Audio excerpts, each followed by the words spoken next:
अस्सलाम वालेकुम। अच्छा, आज हम स्टार्ट कर रहे हैं चैप्टर नंबर 6 का पार्ट 3, जिसके अंदर हम बात करेंगे एक्सचेंज रेट्स की। हेलो जी, आवाज आ रही है सही से? ठीक है।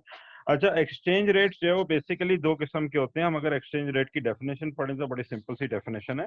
ये कहता है कि the exchange rate between two countries the price at which residents of those countries trade with each other.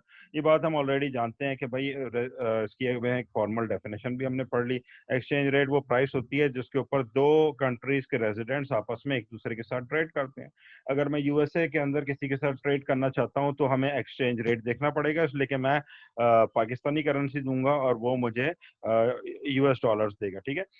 तो एक्सचेंज रेट्स के अंदर बेसिकली दो टाइप्स होती हैं, या हम कहते हैं कि जी एक्सचेंज रेट को हम डिस्टिंग्विश कर सकते हैं दो तरीके से। एक होता है नॉमिनल एक्सचेंज रेट और एक होता है रियल एक्सचेंज रेट।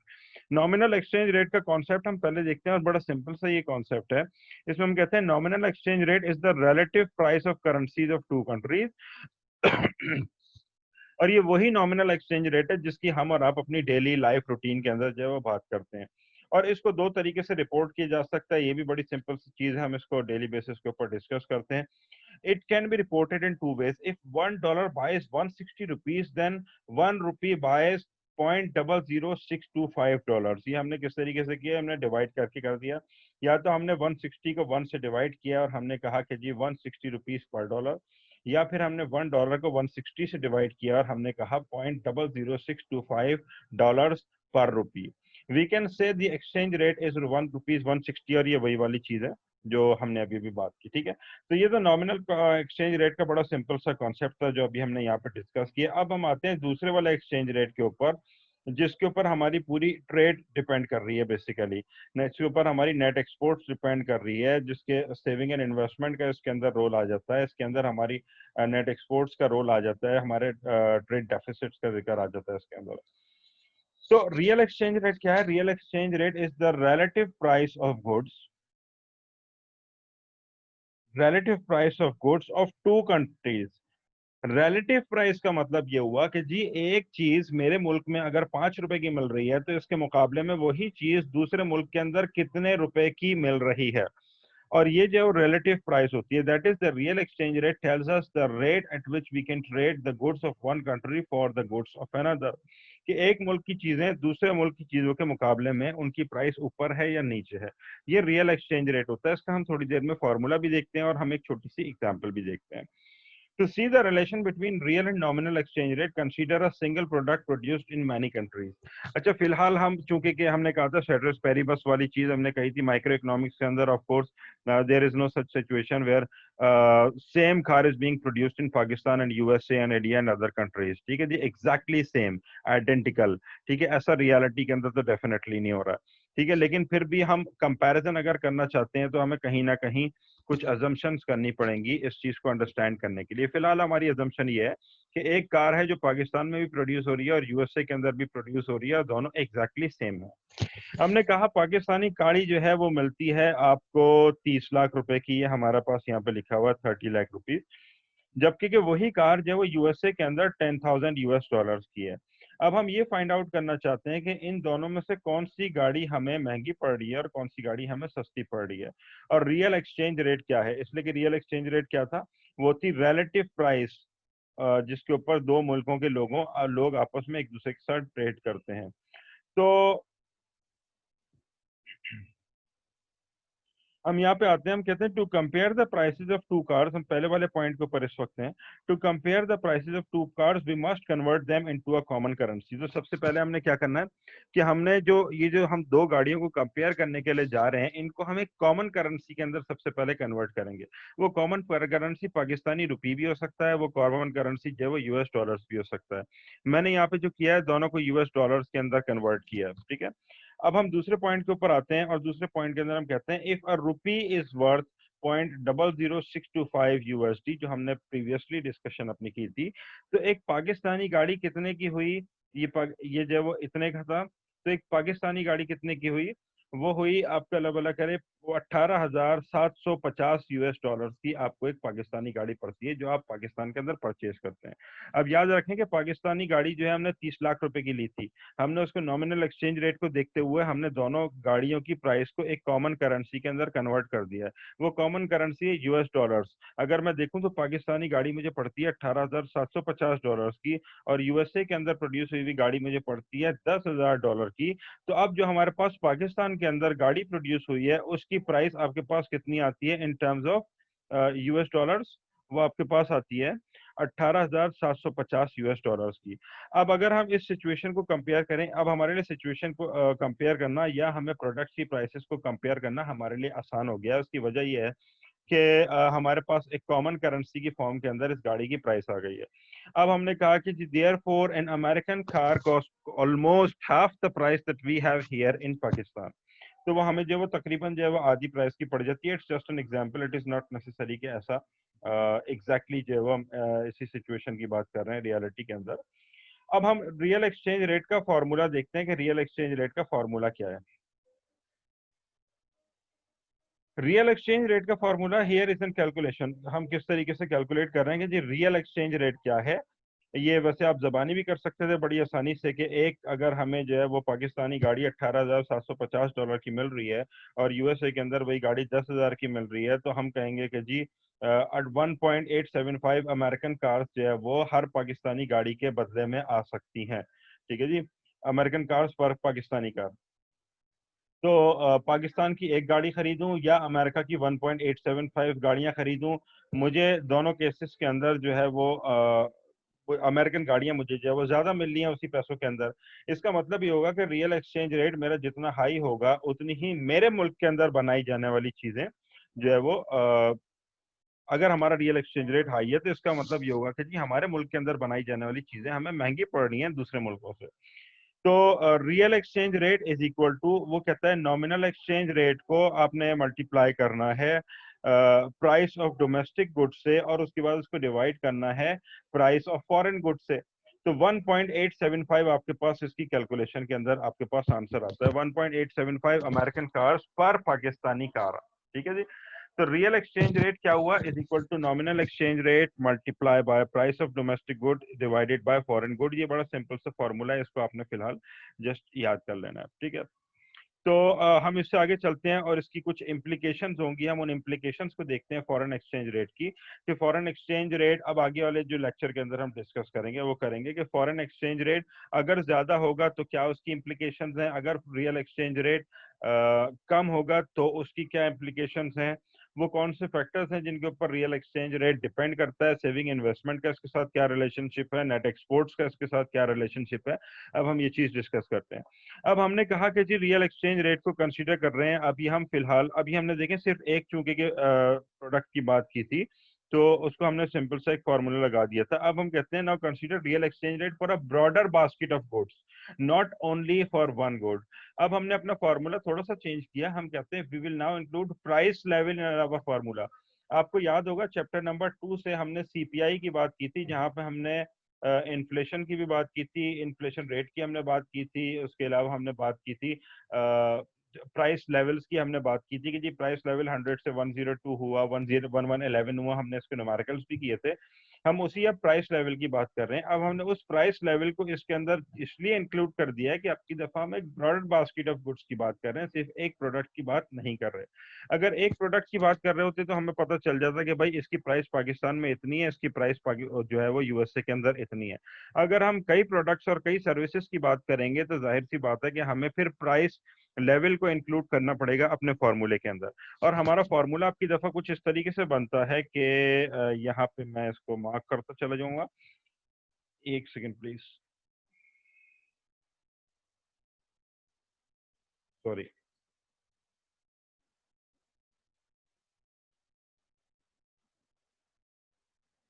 यहाँ पे सबसे पहले जो चीज आपके पास आई है वो कहते हैं कि जी real exchange rate for a broader basket of goods is equal to nominal exchange rate multiply by P is the price level of domestic country and P asterisk is the price level of foreign country. अब ये price level क्या था जो हमने basically calculate किया था कि किस रेट से हमारे पास जो है वो इन्फ्लेशन इंक्रीज हो रही है हमारे मुल्क के अंदर। तो हमने कहा कि नॉमिनल एक्सचेंज रेट हमारा किस चीज के बराबर, रियल एक्सचेंज रेट किस चीज के बराबर हुआ, मैं नॉमिनल एक्सचेंज रेट को मल्टीप्लाई कर रहा हूँ प्राइस लेवल अपने कंट्री के अंदर और प्राइस लेवल दूसरे कंट्री के अंदर, इस चीज से मैं इसको मल्टीप्लाई कर रहा हूँ। ठीक है, हम आगे चल के देखते हैं। तो अब इसको थोड़ा सा, यस, अब रियल एक्सचेंज रेट क्या हुआ यहाँ पे, अब एक चीज है इसकी जो एक इम्प्लीकेशन है उसे हमें अंडरस्टैंड करना है। इफ द रियल एक्सचेंज, मैं पहला वाला पॉइंट पढ़ रहा हूँ, if the real exchange rate is high, अगर रियल एक्सचेंज रेट हाई है, foreign goods are relatively cheap and domestic goods are relatively expensive. हम अपनी एग्जाम्पल को थोड़ा सा रिकॉल करते हैं। आपको याद है पाकिस्तान के अंदर एक गाड़ी, अगर आपको रिकॉल करना हो तो आप पीछे जाके दोबारा सुन भी सकते हैं, पाकिस्तान के अंदर एक गाड़ी मिलती है 30 लाख रुपए की, यूएसए के अंदर वही गाड़ी मिल रही है $10,000 की। हमने दोनों को रियल एक्सचेंज रेट कैलकुलेट करने के लिए एक कॉमन करेंसी के अंदर कन्वर्ट किया था, और जब कॉमन करेंसी के अंदर कन्वर्ट किया था तो हमारे पास जो आंसर आया था वो ये था कि जी रियल एक्सचेंज रेट इज 1.875। इसका मतलब ये हुआ कि जी 1.875 अमेरिकन कार्ड्स आ सकती हैं एक पाकिस्तानी गाड़ी की कीमत के अंदर। तो पाकिस्तानी गाड़ी, इसका मतलब ये होगा कि जी आपको महंगी मिल रही है उस गाड़ी से जो यूएसए के अंदर है। तो अब ये कहता है, और आपको याद है कि जी हमारा रियल एक्सचेंज रेट जो है वो हाई था, अगर यूएसए के अंदर जाके यही रियल एक्सचेंज रेट हम कैलकुलेट करेंगे, हमारी अगर कैलकुलेशन जो है वो बिल्कुल ऑपोजिट होगी, तो हमारा रियल एक्सचेंज रेट जो है वो हाई नहीं आएगा, लो आएगा एज कंपेयर टू पाकिस्तान। तो हमने कहा कि if real exchange rate is high, foreign goods are relatively cheap, दूसरे मुल्कों की चीजें क्या हो गई, आपको सस्ती पड़ती हैं और डोमेस्टिक चीजें आपको महंगी पड़ना शुरू हो जाती हैं। तो इफ द रियल, और दूसरी बात क्या है, दूसरी बात है कि जी अब मैं दूसरा पॉइंट पढ़ता हूँ, if the real exchange rate is लो, और अगर रियल एक्सचेंज रेट लो हो, अभी जो हमने न्यूमेरिकल डिस्कस किया है इसको आप यूएसए के पॉइंट ऑफ व्यू से अब इस यहाँ पे जो है वो पॉज करके कैलकुलेट करने की कोशिश कर सकते हैं कि अगर रियल एक्सचेंज रेट लो हो, और जो कि आप यूएसए के केस के अंदर देखेंगे कि वो लो होगा, तो फॉरेन गुड्स हमारी जो है वो एक्सपेंसिव होंगी as compare to domestic goods. तो हमारी जो है वो डोमेस्टिक गुड्स अपनी दफा सस्ती होंगी और हमारी फॉरेन गुड्स महंगी होंगी। ठीक है, तो ये रियल एक्सचेंज रेट की एक इम्प्लीकेशन है, और जाहिर सी बात है कि अगर हमें अपने मुल्क में बनने वाली चीजें महंगी पड़ रही हैं दूसरे मुल्कों के अंदर, हमें ये मैं अभी एक जनरल सी आपको जो है एक पॉइंट दे रहा हूँ, इसको हम आगे जाके ग्राफ की फॉर्म के अंदर जो है वो देखते हैं थोड़ा सा। जाहिर सी बात है कि अगर रियल एक्सचेंज रेट हाई होगा और मुल्क के अंदर बनी हुई चीज मुझे महंगी मिल रही होगी, फॉरेन कंट्रीज के अंदर बनी हुई चीज मुझे सस्ती मिल रही होगी, तो मेरी प्रेफरेंस क्या होगी कि मैं foreign goods and services purchase करूं। और अगर मैं foreign goods and services purchase करना चाहूंगा तो जाहिर है कि मुल्क के अंदर जितनी इंपोर्ट हो रही होगी उतनी एक्सपोर्ट नहीं हो रही होगी, इंपोर्ट बढ़ जाएगी, इसलिए कि मैं फॉरेन गुड्स परचेज करना चाहता हूं। और दूसरे मुल्कों के रेजिडेंट्स का चूंकि के रियल एक्सचेंज रेट हमसे लो होगा, हमारा हाई है तो उनका लो होगा, अगर लो होगा तो उन्हें अपने मुल्क के अंदर जो जिनके मुल्क के अंदर जो चीजें बनाई जा रही हैं वो उनको सस्ती पड़ रही होंगी, और अगर सस्ती पड़ रही होंगी तो वो अपने मुल्क के अंदर इंपोर्ट नहीं करेंगे, जब वो इंपोर्ट नहीं करेंगे तो हमारी एक्सपोर्ट नहीं होगी। अब रियल एक्सचेंज रेट हाई होने से क्या हुआ कि हमारी इंपोर्ट्स कम हो गई और हमारी एक्सपोर्ट्स, सॉरी, हमारी इंपोर्ट्स बढ़ गई और हमारी एक्सपोर्ट्स कम हो गई, जिसकी वजह से हमारे नेट एक्सपोर्ट्स का डिफरेंस बढ़ जाएगा। और जब हमारा नेट एक्सपोर्ट्स का डिफरेंस बढ़ेगा, हमारा ट्रेड डेफिसिट बढ़ेगा, तो हमें डॉलर्स की पहले से ज्यादा जरूरत पड़ेगी, जो कि डेफिनेटली हमारे कंट्री के अंदर नहीं होंगे। फिर वही वाली सारी सिचुएशन शुरू हो जाएगी, हमें लोन लेना पड़ेगा, फॉरेन डायरेक्ट इन्वेस्टमेंट की तरफ जाएंगे, अपने इदारे और असासे बेचने की तरफ जाएंगे। ठीक है, तो हम इससे अब जो नेक्स्ट स्लाइड के ऊपर मूव करके देखते हैं क्या है। कहते हैं ये मेरा ख्याल है कि वही सारी चीजें दोबारा लिखी हुई हैं। If real exchange rate is low, domestic goods are relatively cheap, domestic residents will want to purchase fewer imported goods, for the same reason foreigners will want to buy many of our goods. As a result, both of these actions, the quantity of our net exports demanded will be high. ठीक है, तो ये वही वाली चीज है जो हमने अभी अभी जस्ट डिस्कस की है। कि opposite occur when real exchange rate is high and consequently net exports demanded will be low। तो अब हमने क्या कहा कि ये देखें नीचे हमने एक और इक्वेशन लिखी है और इस इक्वेशन के अंदर हम कहते हैं कि net exports are is equal to net export is a function of real exchange rate. ठीक है, एक सेकंड प्लीज रुकिए, हम पीछे जाके देखते हैं रियल एक्सचेंज रेट।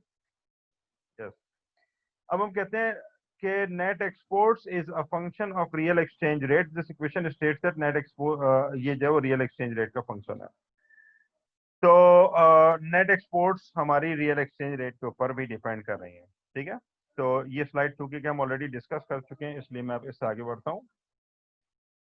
अब देखें यहाँ पे हमने एक और मजीद ग्राफ बनाया हुआ है। इस ग्राफ को हम देखते हैं तो हम कहते हैं कि वाई एक्सिस के ऊपर हमने लिया हुआ real exchange rate. Y axis के ऊपर रियल एक्सचेंज रेट जैसे जैसे हम ऊपर की तरफ जाएंगे ये इंक्रीज होता जाएगा। एक्स एक्सिस के ऊपर हमारी नेट एक्सपोर्ट्स इंक्रीज होती जाएंगी जैसे जैसे हम राइट साइड के ऊपर मूव करेंगे। यूजुअली हम क्या करते थे कि आमतौर के ऊपर कि हम अपना जीरो यहाँ पे मेंशन किया करते थे और हमारे जो यहाँ पे पॉजिटिव जा रहा होता था यहाँ पे हमारा नेगेटिव जा रहा होता था। अब की दफा हमने अपना जीरो यहाँ पे मेंशन नहीं किया है, हमने अपना जीरो अब की दफा मेंशन किया है इस जगह पे। उसकी वजह यह है कि नेट एक्सपोर्ट एक ऐसी चीज है जो पॉजिटिव के अंदर भी जा सकती है अगर बहुत लो हो, और रियल एक्सचेंज रेट अगर आपका जो है वो बहुत हाई हो जाएगा तो आपकी नेट एक्सपोर्ट्स नेगेटिव के अंदर भी जा सकती है। इसलिए हमने जीरो दरमियान में लिया है ताकि हम अपनी नेट एक्सपोर्ट्स को नेगेटिव के अंदर भी ऑब्जर्व कर सकें। अब इस सिचुएशन के अंदर आप देख रहे हैं कि जैसे जैसे हमारा नेट, ये वही सिंपल जो है वो डिमांड वाली चीज है, जो डिमांड का लॉ था कि जैसे जैसे हमारा रियल एक्सचेंज रेट नीचे की तरफ जा रहा है, हो क्या रहा है कि हमारी नेट एक्सपोर्ट्स बढ़ रही है। मैं यहाँ पे एक दफा इसी चीज को दोबारा रिकॉल करता हूँ। पाकिस्तान और यूएसए की एग्जाम्पल को जरा सा रिकॉल कीजिएगा। मैं तीसरी दफा इस लेक्चर के अंदर इस एग्जाम्पल को आपको रिकॉल करवा रहा हूँ ताकि हम इस ग्राफ को मजीद अच्छे तरीके से समझ लें। पाकिस्तान के अंदर गाड़ी थी कितने की? 30 लाख रुपए की। यूएसए के अंदर गाड़ी कितनी की थी? 10,000 यूएस डॉलर्स की थी। रियल एक्सचेंज रेट कैलकुलेट करने के लिए मैं एक कॉमन करेंसी के अंदर मैंने गाड़ी की प्राइस को कन्वर्ट किया जो कि कहते हैं यूएस डॉलर्स। उस कॉमन करेंसी के अंदर कन्वर्ट करने के बाद मुझे ये पता चला कि वो गाड़ी जो यूएसए के अंदर 10,000 डॉलर के अंदर मिलती है वो पाकिस्तान के अंदर मिलती है 18,750 डॉलर्स की। ठीक है, अब जब मैंने इसका रियल एक्सचेंज रेट कैलकुलेट किया तो मुझे पता चला कि जी 1.875, अगर मैं सही कह रहा हूँ, मुझे याद सही है, सही कुछ था मेरा ख्याल नंबर, 1.875 हमारा रियल एक्सचेंज रेट है। यानी कि 1.875 अमेरिकन कार्स पर पाकिस्तानी कार। इसका मतलब ये है कि हमारा एक्सचेंज रेट बहुत हाई है। अब आपने वहीं पे रुक के इस लेक्चर को पॉज करके एक और कैलकुलेशन भी की होगी कि जी अगर हम यूएसए का एक्सचेंज रेट निकालते हैं, रियल एक्सचेंज रेट निकालते हैं, तो वो डेफिनेटली उस रियल एक्सचेंज रेट से कम होगा जो हमारे मुल्क के अंदर है। हाई रियल एक्सचेंज रेट का मतलब ये था कि जी हमारे मुल्क के अंदर बनने वाली चीजें हमें महंगी पड़ती हैं उन चीजों से जो यूएसए के अंदर बन रही हैं। इसी बात को अगर मैं ऑपोजिट वे के अंदर एक्सप्लेन करूं तो यूएसए के अंदर जो चीजें बन रही हैं वो यूएसए के रेजिडेंट्स को सस्ती पड़ रही हैं एज कंपेयर टू उन चीजों के जो पाकिस्तान के अंदर बन रही हैं। अब होगा क्या कि पाकिस्तान के तमाम लोग जितनी भी चीजें खरीदना चाहते हैं वो यूएसए से खरीदना चाहेंगे, और यूएसए के जितने भी लोग हैं वो जितनी भी चीजें खरीदना चाहेंगे वो भी यूएसए से खरीदना चाहेंगे। अब हुआ क्या कि आपके मुल्क के अंदर इंपोर्ट बढ़ गई और आपकी एक्सपोर्ट कम हो गई। जब आपकी इंपोर्ट बढ़ गई और आपकी एक्सपोर्ट कम हो गई तो मैं समझता हूँ कि इसकी कैलकुलेशन आपके लिए बड़ी आसान होगी। जाहिर है कि इंपोर्ट अगर आपकी बढ़ गई है, एक्सपोर्ट कम हो गई, तो हमारी नेट एक्सपोर्ट्स किधर जाना शुरू हो जाएगी? नेगेटिव के अंदर जाना शुरू हो जाएगी। ठीक है, और यूएसए के पॉइंट ऑफ व्यू से अगर आप देखें तो उनका चूंकि रियल एक्सचेंज रेट लो है, उनके मुल्क में बनने वाली चीजें उन्हें सस्ती पड़ रही हैं, तो क्या होगा कि उनके मुल्क के अंदर होने वाली इंपोर्ट कम हो जाएगी और उनके मुल्क में होने वाली एक्सपोर्ट बढ़ जाएगी, जिसकी वजह से उनकी नेट एक्सपोर्ट्स पॉजिटिव के अंदर जाना शुरू हो जाएगी। अब हम इस ग्राफ को देखते हैं और हम कहते हैं कि जी ये जीरो है, यानी ये वो सिचुएशन है जिसको हमने पिछले लेक्चर के अंदर बैलेंस ट्रेड का नाम दिया था। ठीक है, जैसे जैसे मेरा नॉमिनल रियल एक्सचेंज रेट ऊपर की तरफ जा रहा है वैसे वैसे मेरे मुल्क में बनने वाली चीजें चूंकि कि मुझे महंगी पड़ रही हैं तो मेरी नेट एक्सपोर्ट्स नेगेटिव के अंदर जा रही हैं, और जैसे जैसे मेरे मुल्क हमारा रियल एक्सचेंज रेट नीचे की तरफ आएगा वैसे वैसे हमारी नेट एक्सपोर्ट्स जीरो को क्रॉस करके पॉजिटिव की लाइन के अंदर आ गई हैं और आगे की तरफ बढ़ रही हैं। ठीक है, तो ये थी सिचुएशन। नेट एक्सपोर्ट्स का रिलेशनशिप हमने डिस्कस किया, रियल एक्सचेंज रेट के साथ क्या है।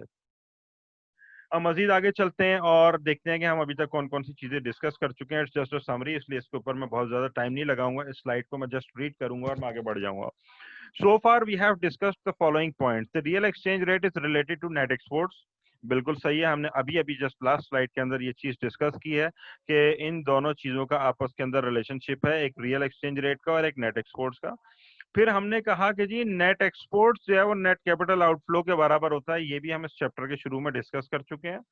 नेट कैपिटल आउटफ्लो बराबर होता है सेविंग और इन्वेस्टमेंट के, ये चीज ऑलरेडी डिस्कस हो चुकी है। Saving is fixed by consumption function and fiscal policy. आपको याद होगा कि जी हमारी सेविंग जो है वो इन दोनों चीजों के ऊपर डिपेंड करती है। जो हम अपनी नेशनल सेविंग की बात कर रहे हैं, हम जितना ज्यादा कंज्यूम करेंगे उतनी ही हमारी सेविंग कम होगी।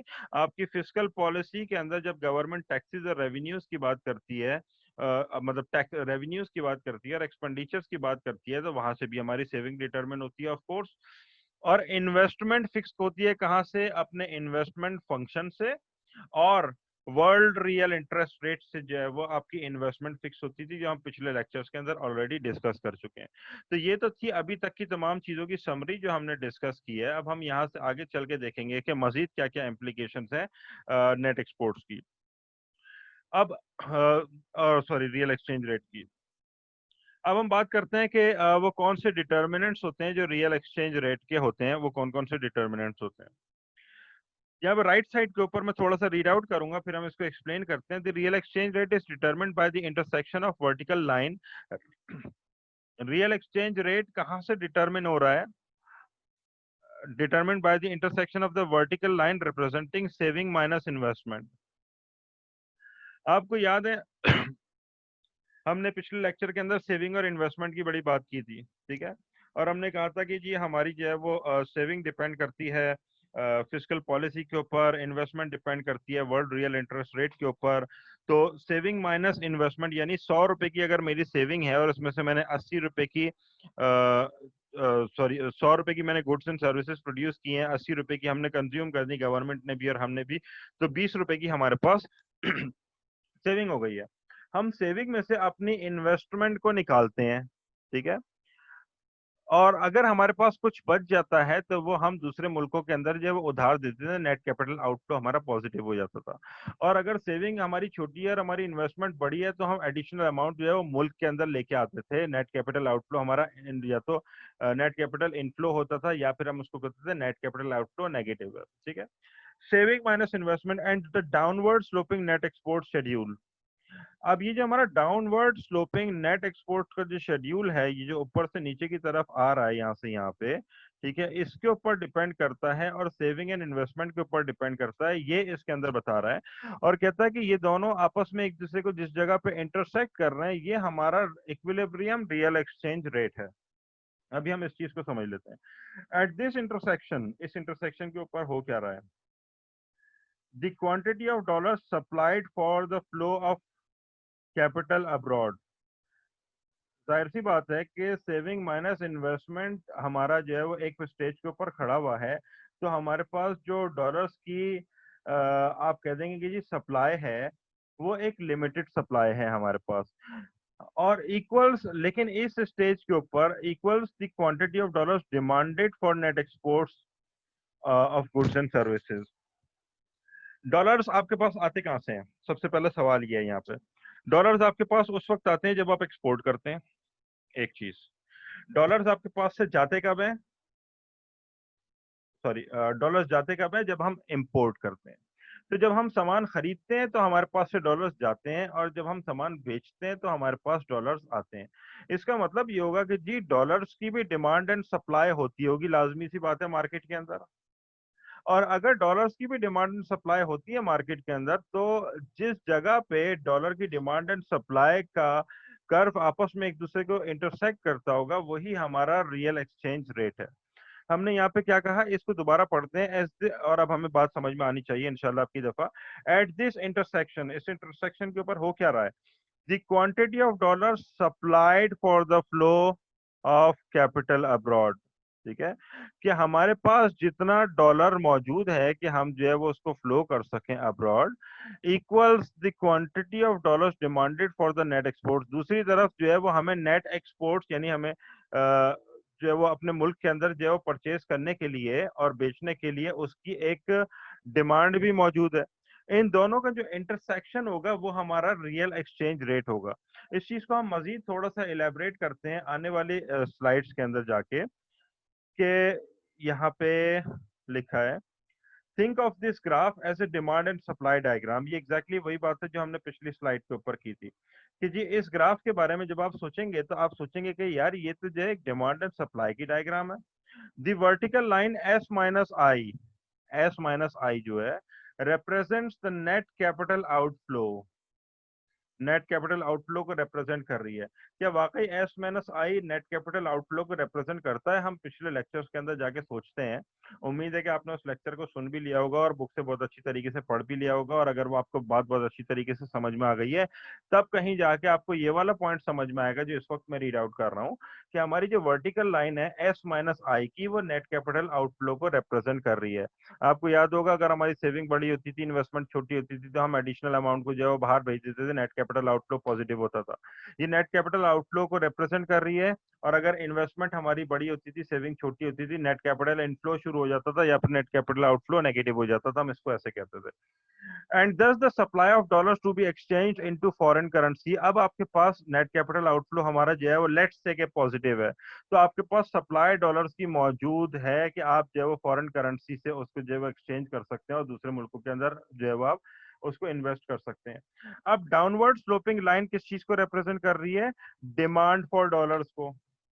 ठीक है, कि नेट एक्सपोर्ट्स जैसे जैसे बढ़ती जाएगी, डॉलर की जो है वो क्वांटिटी डिमांडेड बढ़ती जाएगी, coming from foreigners who want dollars to buy our goods. ठीक है, at the equilibrium real exchange rate, equilibrium real exchange rate के ऊपर क्या होता है? The supply of dollars available from net capital outflow. Net capital outflow से हमारे पास डॉलर्स की जो सप्लाई मौजूद है, balances the demand for dollars by foreigners. वो किस चीज को कहती है? Demand for dollars by foreigners buying our net exports. तो ये दोनों चीजें जहां पे बराबर हो जाएंगी वहां पे हम कहेंगे कि जी हमारा रियल एक्सचेंज रेट इक्विलिब्रियम के ऊपर जो है वो ये है, एक्स है या फिर वाई है, या फिर आप उसको कोई भी नाम दे सकते हैं। अच्छा, हम यहाँ से थोड़ा सा जो है वो आगे चलते हैं। रिकमेंडेड ये है कि जी इसके साथ साथ आपने जो है वो बुक को भी पढ़ना है। ठीक है, और पूरा लेक्चर एक दफा सुनने के बाद आपने बुक उठा के पढ़नी है, समझने की कोशिश करना है।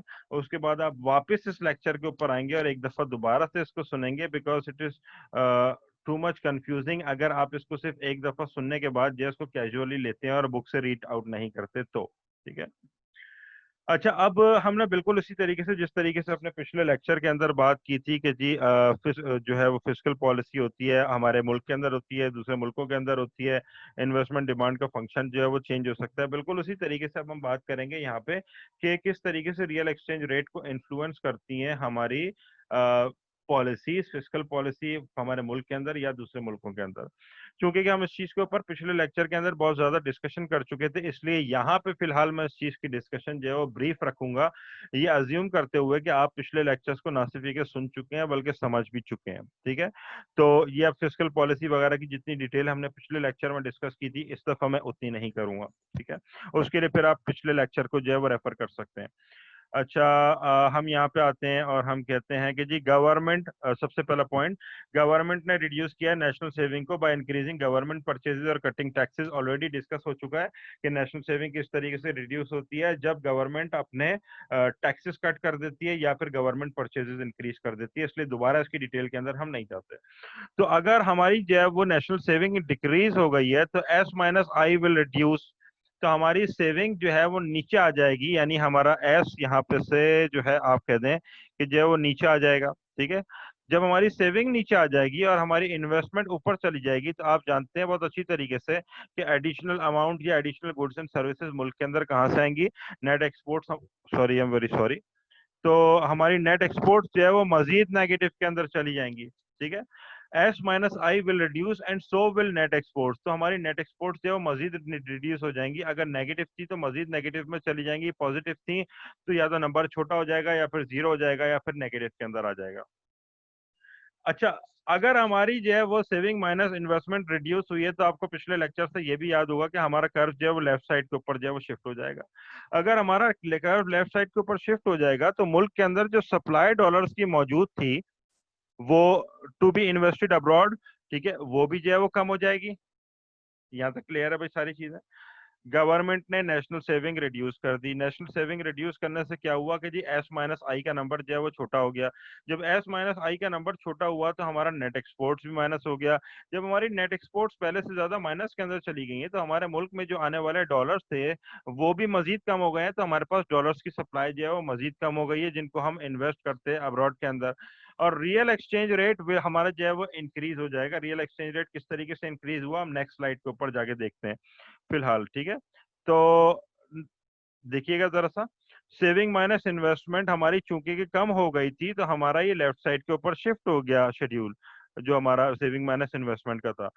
इसलिए कि इसके अंदर जो है वो अब क्या हुआ कि हमारा रियल एक्सचेंज रेट इन दोनों के इंटरसेक्शन के ऊपर था, आपको याद होगा, ठीक है। हमारा प्रीवियसली हमारा रियल एक्सचेंज रेट यहाँ पे मौजूद था, अब हमारा नया इक्विलिब्रियम यहाँ पे बन रहा है। अब हमारा रियल एक्सचेंज रेट E1 से उठ के हमारा रियल एक्सचेंज रेट E2 के ऊपर चला गया। आप देखना कि जी हमारा रियल एक्सचेंज रेट इंक्रीज हो गया है जब हमने नेशनल सेविंग को डिक्रीज किया। अब क्या होगा कि अभी थोड़ी देर पहले हमने क्या डिस्कस किया था कि जब हमारा रियल एक्सचेंज रेट इंक्रीज होता है तो हमारी डोमेस्टिक गुड्स जो है वो महंगी हो जाती हैं फॉरेन गुड्स के मुकाबले में। अब जब हमारी डोमेस्टिक गुड्स महंगी हो गई फॉरेन गुड्स के मुकाबले में तो हम ये वाला पॉइंट देखते हैं कि domestic goods will become more expensive as compare to before, ठीक है जी, और as compare to foreign goods. अब जब डोमेस्टिक गुड्स मजीद महंगी हो गई तो क्या होगा, दूसरे मुल्कों के लोग हमारी चीज खरीदेंगे? नहीं खरीदेंगे, हमारी एक्सपोर्ट्स नीचे आ जाएंगी। और हमारे मुल्क के लोग क्या कहेंगे कि हमें जो है वो पाकिस्तानी चीज नहीं खरीदनी, हमें तो इंपोर्ट करनी है। The change in exports and the change in imports both act to reduce net exports. अभी तक की डिस्कशन के बाद इस चीज के अंदर तो कोई शुबा नहीं होना चाहिए आपको कि हमने जो उसके अंदर कहा था X minus I M is equal to net exports, ठीक है जी, जो हमने जीडीपी की इक्वेशन के अंदर कहा था कि exports minus imports is equal to net exports. अब अगर इंपोर्ट्स आपकी मजीद बढ़ गई हैं, ऊपर चली गई हैं, माइनस के बाद वाली चीज अगर आपकी ऊपर चली गई है और एक्सपोर्ट्स आपकी जो है वो नीचे आ गई हैं, तो हम बड़ी आसानी के साथ अज्यूम कर सकते हैं, it's a simple mathematical calculation, कि जी हमारी नेट एक्सपोर्ट्स जो है वो कम हो जाएंगी या फिर जो है वो मजीद नेगेटिव के अंदर चली जाएंगी अगर पहले नेगेटिव थी तो, ठीक है। तो हम नेक्स्ट स्लाइड के ऊपर जाके जो है वो इसी चीज को अभी दोबारा देखते हैं जो हमने अभी डिस्कस की कि गवर्नमेंट ने अपनी जब सेविंग जो है वो कम कर दी, तो जब सेविंग गवर्नमेंट की कम हुई तो इन्वेस्टमेंट किसके ऊपर डिपेंड करती थी, वर्ल्ड रियल इंटरेस्ट रेट के ऊपर करती थी। वर्ल्ड रियल इंटरेस्ट रेट के ऊपर हमारी इकोनॉमी का कितना इन्फ्लुएंस है, एब्सोल्युटली जीरो इन्फ्लुएंस है या फिर बहुत ही नेग्लिजिबल सा इन्फ्लुएंस है। तो जब वर्ल्ड रियल इंटरेस्ट रेट के ऊपर हमारी इकोनॉमी का कोई इम्पैक्ट नहीं है तो हमारे मुल्क में होने वाली सेविंग तो उतनी ही रही, लेकिन सॉरी इन्वेस्टमेंट तो उतनी ही रही लेकिन सेविंग हमारी कम हो गई। जब आपकी सेविंग नीचे चली गई और आपकी इन्वेस्टमेंट अपनी जगह पर खड़ी हुई है तो हमारी सेविंग माइनस इन्वेस्टमेंट का कर्व लेफ्ट साइड के ऊपर शिफ्ट हो गया, ये अमाउंट आपका कम हो गया और आपकी दफा एक नया इंटरसेक्शन पॉइंट बनाया और इक्विलिब्रियम पॉइंट नंबर 2 के ऊपर रियल एक्सचेंज रेट हम देखते हैं कि जी ऊपर की तरफ चला गया। और रियल एक्सचेंज रेट जब ऊपर की तरफ चला गया तो आपका नेट एक्सपोर्ट्स आप देख रहे हैं कि जी जो मजीद पीछे की तरफ चला गया, ठीक है जी। तो ये थी expansionary fiscal policy at home, जिसके अंदर हम जो है वो अपनी एक्सपेंशनरी फिस्कल पॉलिसी का वर्ड अभी हमने यूज किया है बेसिकली, हालांकि हमने अभी फिस्कल पॉलिसी का लेक्चर नहीं देखा, लेकिन एक्सपेंशनरी फिस्कल पॉलिसी एक ऐसी फिस्कल पॉलिसी होती है जिसके अंदर गवर्नमेंट अपने एक्सपेंडिचर्स जो है वो बढ़ाती है, ठीक है जी। तो ये शॉर्ट इन शॉर्ट मैंने भी बताया, फिस्कल पॉलिसी हमारा नेक्स्ट टॉपिक होगा, हम उसको डिस्कस करेंगे बाद में। अच्छा, मैं अब इसको जरा सा जो है वो फास्ट लेके चलूंगा और इसको खत्म करने की कोशिश करते हैं सून एज पॉसिबल, इसलिए कि अब ये सारी चीजें आप ऑलरेडी डिस्कस कर चुके हैं। अब हम एक बात करते हैं, foreign government increase government purchases और टैक्सेस। दूसरे मुल्क ने क्या किया कि उसने अपनी जो है वो गवर्नमेंट परचेजेस बढ़ा दी या फिर जो है वो टैक्सेस अपने जो है वो कम कर दिए।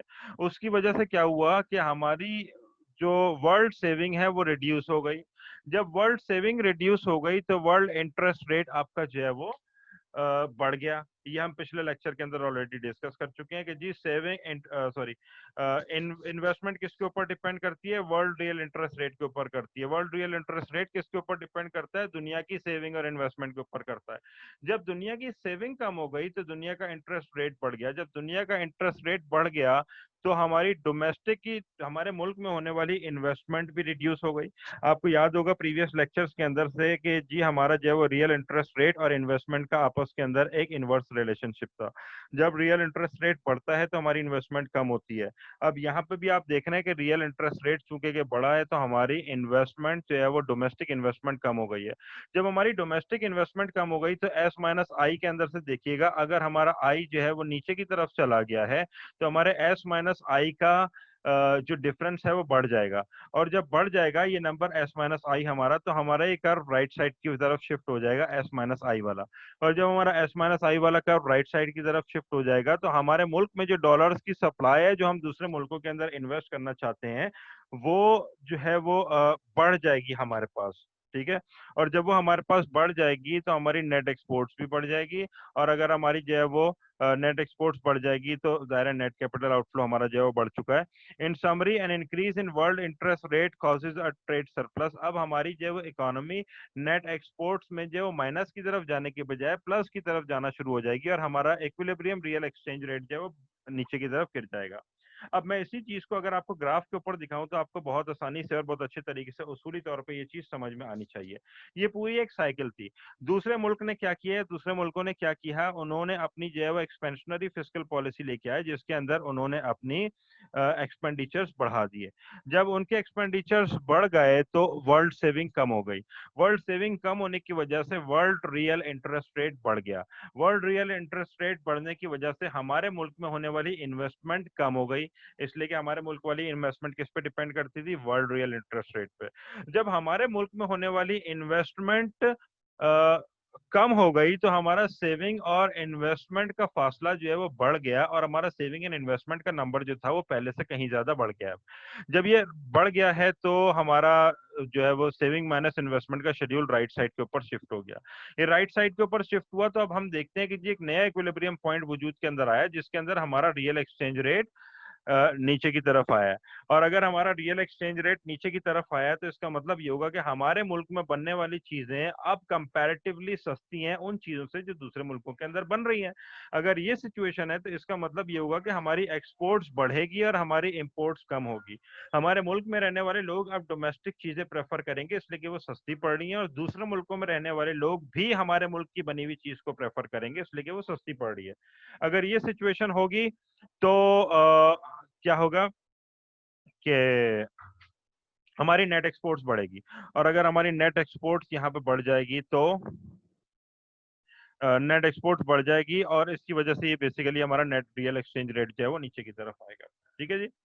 तो अभी तक हमने ये चीज डिस्कस की है, दो पॉलिसीज के फिस्कल पॉलिसी हमारे मुल्क के अंदर अगर चेंज होगी तो क्या होगा, फिस्कल पॉलिसी दूसरे मुल्क या दूसरे मुल्कों के अंदर चेंज होगी तो क्या होगा। लेकिन इसके लिए देखें जरूरी क्या है, इसके लिए जरूरी ये है कि हमने चूंकि वर्ल्ड रियल इंटरेस्ट रेट की बात की थी, सिर्फ एक चीज क्लियर कर दूं, हम एक स्मॉल ओपन इकोनॉमी की बात नहीं कर रहे हैं। जो दूसरा मुल्क की जो हमने बात की है वो एक स्मॉल ओपन इकोनॉमी नहीं है, वो एक लार्ज ओपन इकोनॉमी है जिसका दुनिया की सेविंग और इन्वेस्टमेंट के ऊपर एक जो है वो एक बड़ा इम्पैक्ट है, जिसकी सेविंग इन्वेस्टमेंट का दुनिया की सेविंग इन्वेस्टमेंट के ऊपर एक इम्पैक्ट आता है।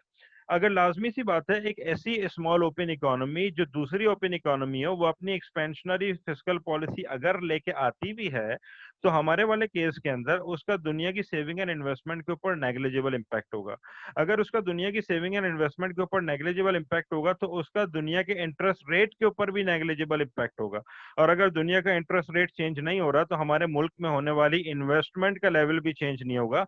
और ऐसी स्मॉल ओपन इकोनॉमी अगर एक्सपेंशनरी फिस्कल पॉलिसी लेके आती है तो उसका हमारे मुल्क की नेट एक्सपोर्ट्स के साथ फिर कोई मेजर रिलेशनशिप ऑफ कोर्स नहीं होगा। ठीक है। ये वो चीज मैंने डिस्कस की जो यहाँ पे फिलहाल नहीं लिखी हुई थी। अगर आपको ये बात समझ में आ जाती है तो इट्स अ गुड थिंग। ठीक है। आगे चलते हैं। हम कहते हैं कि फिस्कल पॉलिसी अब्रॉड हमने डिस्कस कर ली है। फिर हम कहते हैं शिफ्ट्स इन इन्वेस्टमेंट डिमांड। इन्वेस्टमेंट डिमांड अगर जो है वो शिफ्ट हो जाती है तो क्या होगा।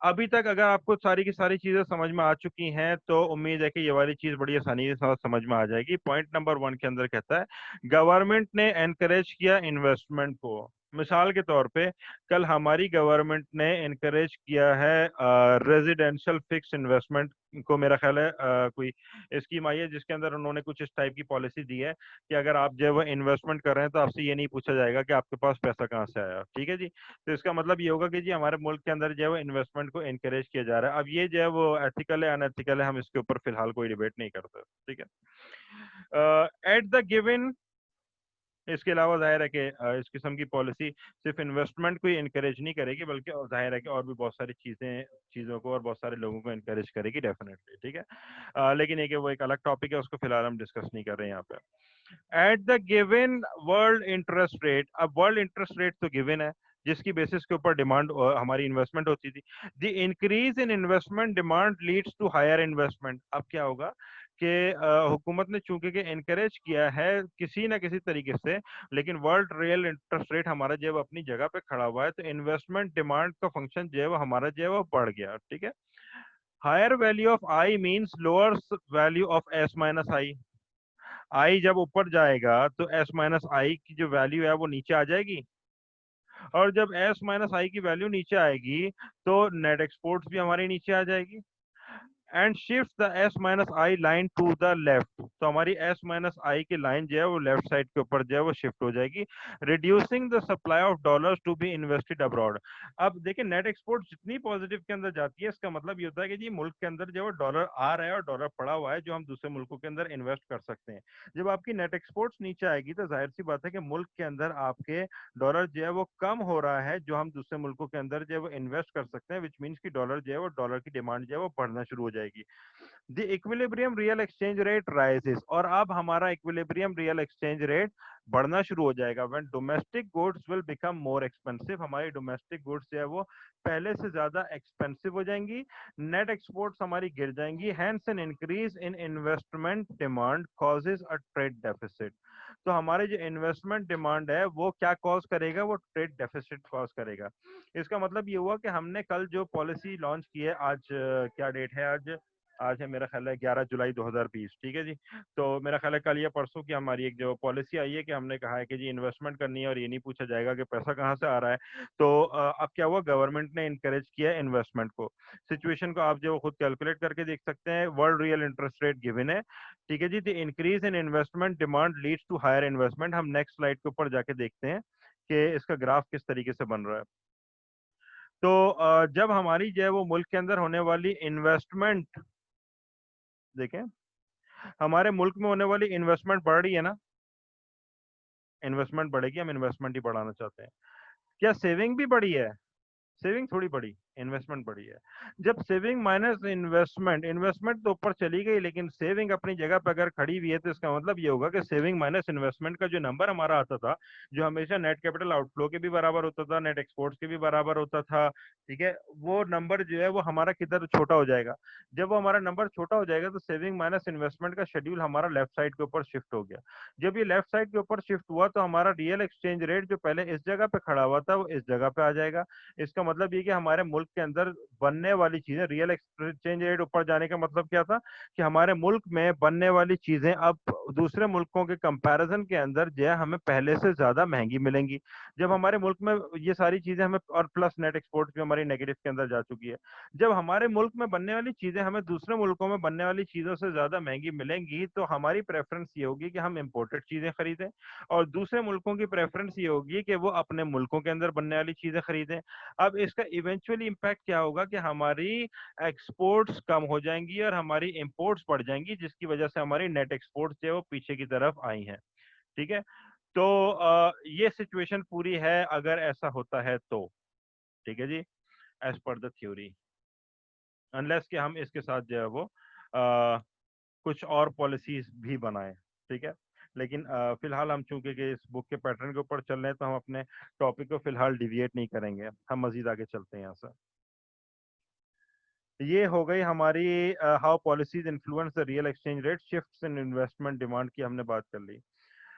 अब हम बात करते हैं the effect of trade policies की, हम जो यहाँ पे बात करेंगे कि ट्रेड पॉलिसीज का जो इफेक्ट जो क्या होता है। वही चीज, सॉरी, कंटिन्यू हमारी सबसे पहला वाला topic point. Trade policies are usually designed to influence the amount of goods and services exported और इंपोर्टेड। हम ट्रेड पॉलिसीज क्यों बना रहे हैं आमतौर के ऊपर, एक सेकंड दीजिएगा प्लीज।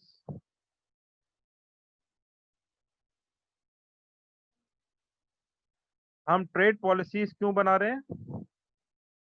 हम ट्रेड पॉलिसीज इसलिए बना रहे हैं, आर यूजुअली डिजाइंड, मैं यहाँ पे चेक कर रहा था इसको, सॉरी।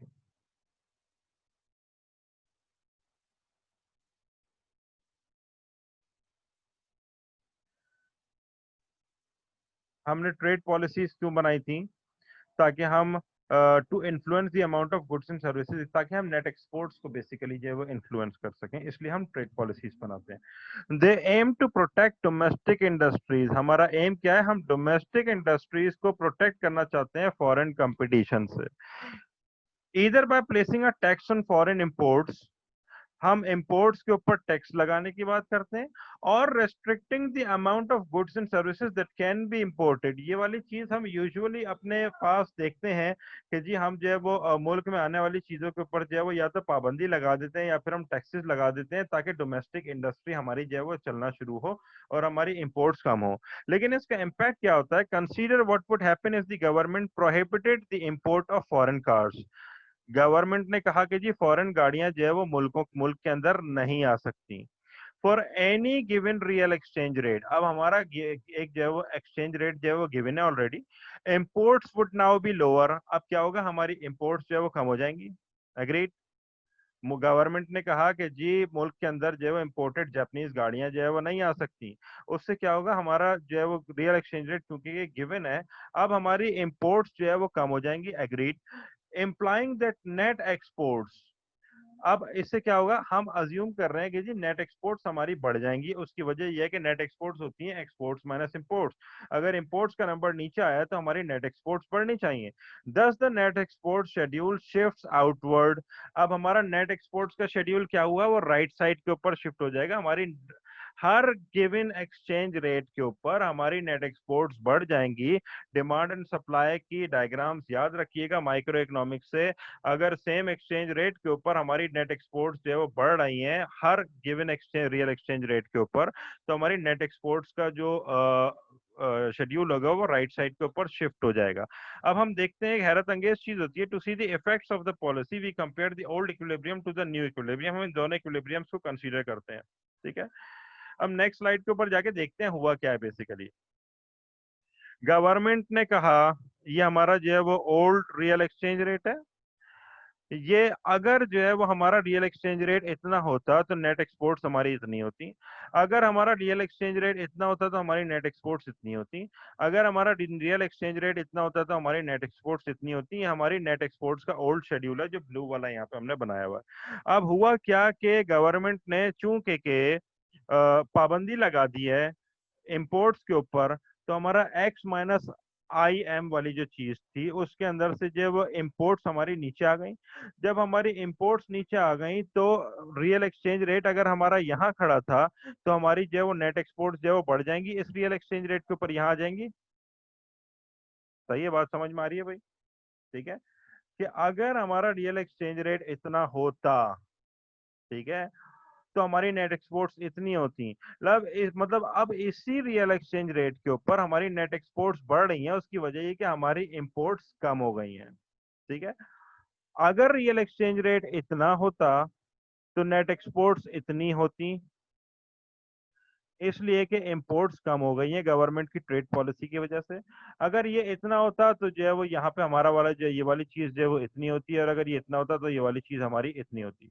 इसका मतलब ये होगा कि जी अगर हम इंपोर्ट्स के ऊपर पाबंदी लगा देते हैं तो हमारा नेट एक्सपोर्ट्स का शेड्यूल राइट साइड के ऊपर शिफ्ट हो जाता है।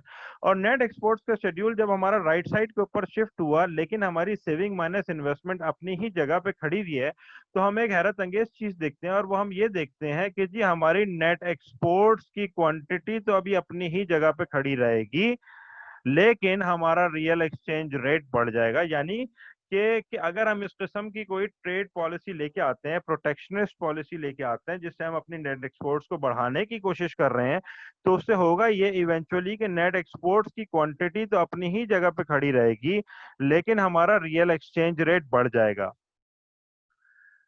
और उसकी वजह क्या है, ये हम पिछली स्लाइड के ऊपर जाके थोड़ा सा जो है वो दोबारा देखते हैं। मैं इसको दोबारा रीड आउट करता हूँ। It's simple. ट्रेड पॉलिसीज हम क्यों करते हैं, बनाते हैं, ताकि हम एक्सपोर्ट इंपोर्ट को कंट्रोल कर सकें। ठीक है जी, सबसे पहला वाला हमारा जो पॉइंट था, ट्रेड पॉलिसीज क्यों बनाते हैं, ताकि हम एक्सपोर्ट इंपोर्ट को कंट्रोल कर सकें। उसके लिए हम जो है वो मुल्क में आने वाली चीजों के ऊपर जो है पाबंदी लगा देते हैं, मिसाल के तौर के ऊपर। उसकी वजह से क्या होगा कि हमारा जो नेट एक्सपोर्ट्स का शेड्यूल होगा वो राइट साइड के ऊपर शिफ्ट हो जाएगा। To see the effects of the policy we compare the old equilibrium and the new equilibrium. हम इन दोनों इक्विलिब्रियम्स को जो है वो कंसीडर करते हैं। तो देखिए, अब प्रोटेक्शनिस्ट ट्रेड पॉलिसी की वजह से क्या हुआ है कि हमारा the equilibrium level of net exports is unchanged. Net exports का इक्विलिब्रियम लेवल जो है वो अनचेंज्ड है। नेट एक्सपोर्ट्स की क्वांटिटी जो है वो अनचेंज्ड है, ये नेट एक्सपोर्ट्स की क्वांटिटी अपनी ही जगह पे है अभी भी। हुआ क्या है बेसिकली, हम इसको थोड़ा सा एनालाइज करने की कोशिश करते हैं। Despite the shift in the net export schedule, net export schedule के शिफ्ट होने के बावजूद भी equilibrium level of net exports remains the same. Equilibrium level हमारा जो है वो सेम है, because the protectionist policy does not alter either saving और इन्वेस्टमेंट। हमारी जो प्रोटेक्शनिस्ट पॉलिसी, ना उसने हमारी सेविंग को चेंज किया, ना उसने हमारी इन्वेस्टमेंट को चेंज किया। वो दोनों चीजें अपनी जगह पे खड़ी हुई हैं। आपको पता है कि सेविंग और इन्वेस्टमेंट और नेट एक्सपोर्ट्स का शेड्यूल आपस में एक दूसरे को जिस जगह पे क्रॉस करता है वो हमारा रियल एक्सचेंज रेट होता है। ठीक है। तो this surprising analysis shows that protectionist trade policies do not affect trade balance. ये ट्रेड बैलेंस को अफेक्ट नहीं कर रही हैं, अनलेस कि हम इसके साथ मजीद कई पॉलिसीज को भी चेंज करें। Because a trade deficit reflects an excess of imports over exports. Trade deficit किस चीज को रिफ्लेक्ट करता है, कि आपकी इंपोर्ट्स ज्यादा है और आपकी एक्सपोर्ट्स कम है। One might guess that reducing imports would reduce a trade deficit. हम अज्यूम कर सकते हैं या कर सकते थे कि अगर हम इंपोर्ट्स को कम कर देंगे तो हमारा ट्रेड डेफिसिट कम हो जाएगा। लेकिन उसके बावजूद हमारे मॉडल ने हमें क्या बताया कि प्रोटेक्शनिस्ट पॉलिसी से जो वाहिद चीज हो रही है वो रियल एक्सचेंज रेट की अप्रिसिएशन हो रही है। This increase in price of domestic goods relative to foreign goods tend to lower net exports by stimulating imports and depressing exports। अब क्या हुआ है बेसिकली कि जी हमारे मुल्क में जो रियल एक्सचेंज रेट जो हमारा बढ़ गया है, इसकी वजह से जो ओवरऑल जो हमारी इंडस्ट्री है उसके अंदर अब हमारे मुल्क में बनने वाली चीजें महंगी हो गई हैं, इसलिए कि हमारा रियल एक्सचेंज रेट बढ़ गया है। और जब हमारा रियल एक्सचेंज रेट बढ़ गया है तो इक्वल अमाउंट से जाहिर सी बात है कि हमारी एक्सपोर्ट्स भी कम हो जाएंगी और इक्वल अमाउंट से हमारी बहुत सारी दूसरी इंपोर्ट्स भी बढ़ जाएंगी। तो अगर हमारी ये वाली सिचुएशन रहेगी तो हमारी नेट एक्सपोर्ट्स का शेड्यूल राइट पे शिफ्ट होने की वजह से हमारे नेट एक्सपोर्ट्स की इक्विलिब्रियम क्वांटिटी नहीं बढ़ रही, अलबत्ता हमारा रियल एक्सचेंज रेट जरूर बढ़ रहा है, जिसकी वजह से मुल्क में बनने वाली चीजें महंगी हो गई हैं। और मुल्क में बनने वाली चीजें अगर हमें महंगी पड़ना शुरू हो गई हैं तो उससे क्या हुआ, हमारी एक्सपोर्ट कम हो गई और हमारी इंपोर्ट जो है वो मजीद बढ़ गई। तो उसकी वजह से इक्विलिब्रियम क्वांटिटी के ऊपर कोई इम्पैक्ट आया ही नहीं। हमने जिस अमाउंट से कम करने की कोशिश की थी इंपोर्ट को, उसी अमाउंट से हमारी एक्सपोर्ट भी कम हो गई। और जब हमारी एक्सपोर्ट भी कम हो गई तो नेट एक्सपोर्ट्स के इक्विलिब्रियम के ऊपर कोई इम्पैक्ट नहीं आया। ठीक है। तो ये चीज थी जो हमने यहाँ पे डिस्कस की है। अब हम कहते हैं ऑल द प्रोटेक्शनिस्ट पॉलिसीज। अब मैं चूंकि कि हम ऑलरेडी ये सारी चीजें डिस्कस कर चुके हैं, इस स्लाइड को मैं कोशिश करूंगा कि जस्ट मैं गो थ्रू कर दूं, अगर इसके अंदर कोई नई बात नहीं है तो। Although trade protectionist trade policies do not alter the trade balance, they do affect the amount of trade, as we have seen, because the real exchange rate appreciates, the goods and services we produce become more expensive relative to foreign goods and services. We therefore export less in new equilibrium, because new exports are unchanged, we must import less as well। ठीक है जी। तो ये वही वाली चीज है जो हमने पिछली स्लाइड के अंदर जो है वो डिस्कस की है कि भाई हमारी एक्सपोर्ट भी तो कम हो जाएगी अगर हमारी इंपोर्ट कम हो रही है। अगर हमारी इंपोर्ट कम हो रही है प्रोटेक्शनिस्ट पॉलिसीज की वजह से, और उसकी वजह से रियल एक्सचेंज रेट बढ़ रहा है और हमारे मुल्क में पैदा होने वाली चीजें जो है वो महंगी पड़ रही हैं, तो हमारी फिर सिर्फ इंपोर्ट्स कम नहीं होंगी, फिर हमारी एक्सपोर्ट्स भी कम होंगी। और अगर हमारी एक्सपोर्ट्स भी कम हो रही हैं तो हमारी नेट एक्सपोर्ट्स का इक्विलिब्रियम अमाउंट जो है फिर वहीं पे खड़ा रहेगा। शेड्यूल राइट के ऊपर शिफ्ट होने का मतलब हरगिज भी ये नहीं है कि जी हमारी नेट एक्सपोर्ट्स भी बढ़ गई हैं। ठीक है। Thus, protectionist policies reduce both the quantity of imports and the quantity of exports. Protectionist policies also diminish these gains from trade. तो अब एक पॉइंट ऑफ व्यू ये है कि जब हम प्रोटेक्शनिस्ट पॉलिसीज लेके आते हैं और सिर्फ प्रोटेक्शनिस्ट पॉलिसीज होती हैं, हम सेविंग और इन्वेस्टमेंट के ऊपर किसी भी किस्म का कोई काम नहीं कर रहे हैं, तो उसकी वजह से हम जो है वो जो ट्रेड के हमारे गेन्स थे जो हमने माइक्रो इकोनॉमिक्स के अंदर पढ़े थे, ठीक है जी, कि ट्रेड जो है वो हर किसी को बेनिफिट देती है, वो भी जो हम गेन नहीं कर पाते हैं इसकी वजह से। ठीक है। अब हम कहते हैं कि जी नॉमिनल, अब हम रियल एक्सचेंज रेट से नॉमिनल एक्सचेंज रेट के ऊपर आ गए हैं, और अब हम डिस्कस करते हैं कि नॉमिनल एक्सचेंज रेट के कौन कौन से डिटर्मिनेंट्स हो सकते हैं। ठीक है। तो recalling that real exchange rate is equal to nominal exchange rate multiply by ratio of price level. अब की दफा हमने इस इक्वेशन को जो वो थोड़ा सा जो वो चेंज करके लिखा, और हम कहते हैं कि ये nominal exchange rate is equal to real exchange rate multiply by price, world price level, और divided by domestic price level. ठीक है। Consider changes in exchange rates over time.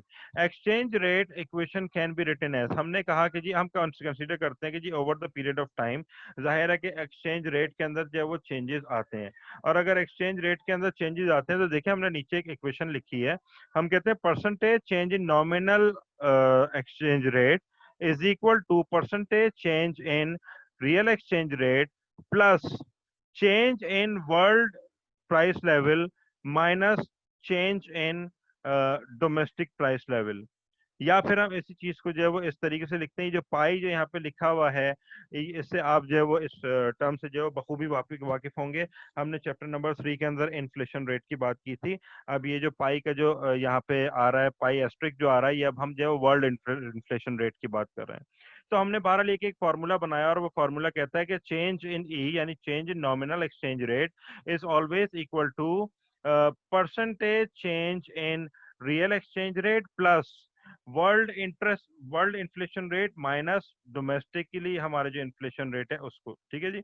अब इसका एक जो है वो मेरा ख्याल है कि शायद छोटा सा आगे एक जो है वो न्यूमेरिकल टाइप की एक चीज है जो हमने यहाँ पे की हुई है, तो आप इसको देख लेंगे। If a country has a high inflation, high rate of inflation relative to the US, a dollar will buy an increasing amount of foreign currency. अच्छा, एक सेकेंड प्लीज रुकिएगा जरा।